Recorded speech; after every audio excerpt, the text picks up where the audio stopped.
Merespon permintaan maaf turis Australia sebagai pelaku penganiayaan terhadap Edi Ron, warga Simelu yang kini masih menjalani perawatan di Rumah Sakit Meraksa, Banda Aceh, keluarga korban mengaku telah membuat surat perdamaian dan mengirimkan kepada keluarga pelaku. Namun hingga kini pihak pelaku belum memberikan jawaban apakah dapat menyanggupi seluruh permintaan keluarga korban yang dituangkan dalam surat perdamaian. Jika itu dapat diakomodir, maka pihak keluarga siap melakukan penyelesaian dengan cara perdamaian antara pelaku dan korban. 5 poin permintaan keluarga yang disampaikan dalam surat perdamaian, diantaranya menanggung segala biaya pengobatan korban hingga pulih, kedua menanggung biaya belanja atau kebutuhan korban dan keluarga selama menjalani perawatan di rumah sakit, ketiga pelaku diminta memberikan biaya santunan kepada korban, 4 pihak keluarga menuntut pelaku harus memberikan modal usaha atau pekerjaan kepada korban agar dapat menghidupi anak dan istri karena telah mengalami cacat. Kelima, pelaku diminta untuk menyelesaikan masalah tersebut secara adat dan istiadat yang berlaku di kampung Simelu.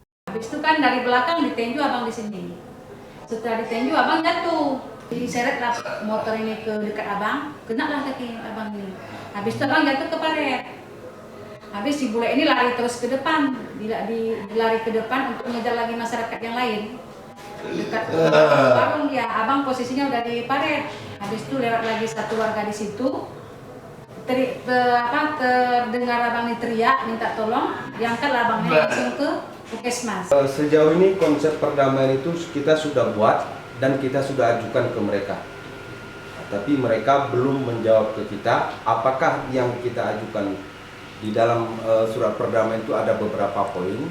Ketika itu semua diakomodir atau ditampung, disetujui oleh pihak keluarga pelaku, saya pikir pintu terbaik untuk melakukan perdamaian.